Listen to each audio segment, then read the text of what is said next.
and welcome to the big fight. So the moment that everyone's been waiting for or anticipating or fearing, as the case might be, has finally come. Narendra Modi picked by the BJP as prime ministerial candidate, overriding the objections of some people, especially Mr. Advani, of course. Now, what does this mean for the elections in 2014? Is this going to be a big game changer? And when I posted that particular subject on Twitter this morning, somebody else replied and said, game changer, yes, but for whom? So let's look at all of these issues and see where exactly we go from here.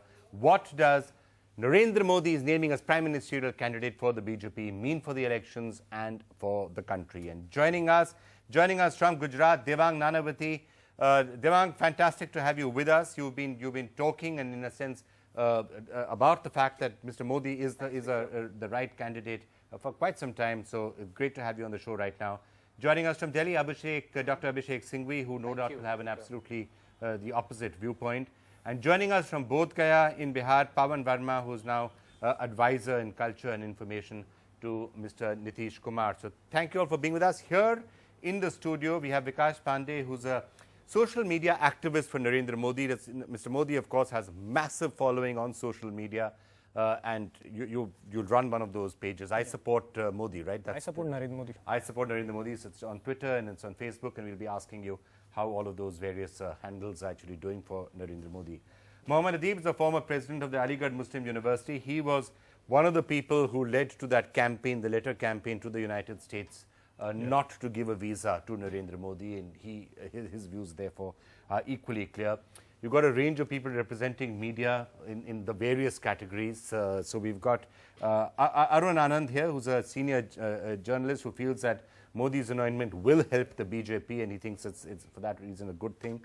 Shoma Chaudhary, managing editor of Tehelka, has long believed that Modi is a divisive figure and will no doubt explain at length why she believes so. And we have Ashok Malik, who really feels, among other things, that Mr. Advani should have perhaps allowed this elevation to happen with a lot more grace than he actually did. So I've just been paraphrasing what I think all of you feel to some extent or the other. But Devang, why don't I start with you? The naming of Narendra Modi as the prime ministerial candidate, is this a game changer?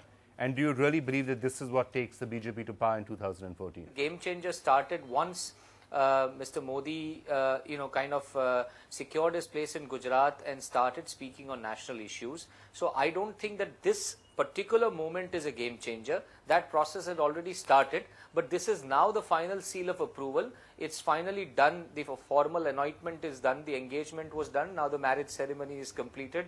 Let's see where the honeymoon is going to be. Devan, just to interrupt you, the fact that the media is giving it a lot of attention is something you should actually welcome, because I think you'd be disappointed if the media said, Modi, who's Modi, we're not interested, we have other things to talk about. I'm not criticizing it. I'm stating it as a fact. Please don't take it as a criticism. I'm not blaming the media or anything. Obviously, it's the job of the media. The media is doing its job, and media is an important wheel. Without the media, we won't get our message out to the people. So there is absolutely no dispute on that. I would welcome all the talks that take place, because in a democracy, the media is the platform where people bring out their views, counter views, we debate, and people get to decide based on that discussions as to what their choices are going to be. We are looking for governance and strong leadership, and that is one asset where we feel that Mr. Narendra Modi is going to deliver far better, has delivered far better in Gujarat and wherever he's got an opportunity till now than other leaders. And that's why I feel, if you want to put it, it's a game changer, because you have a strong leader with decisive thoughts, decisive policy, a decisive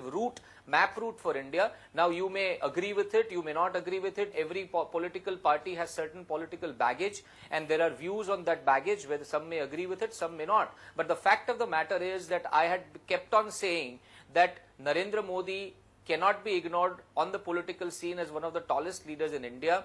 Today, right, that position is now confirmed officially. It is up to the people of India and the players, including the political parties, to either respond to it, not to respond to it. Congress has chosen to ignore him till now. Will they now ignore him? Well, that's for Dr. Singhvi to answer. Yeah, and what about the counterpart, whom we do see as a counterpart?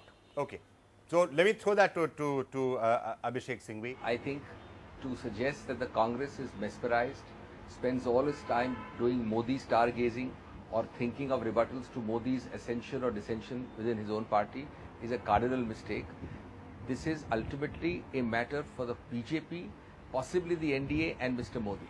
So please don't think that our entire focus of life is Mr. Modi. Number two, there is a dilemma here. We are not quite interested in coming and discussing this issue, but some of these programs can't have the Congress unrepresented, so we come and we answer questions. Don't mistake that for the fact that we are Modi-centric at all. Thirdly, what is important is that at the individual level, Mr. Modi may well require congratulations. Within his own party, he has won a big jihad. He has become a nominated candidate. It doesn't concern the Congress because the Congress is not part of that process. What does concern the Congress is national issues, our national issues, or issues which connect with Modi on a national scene. Okay. He certainly has already earned the sobriquet of the most divisive leader of India.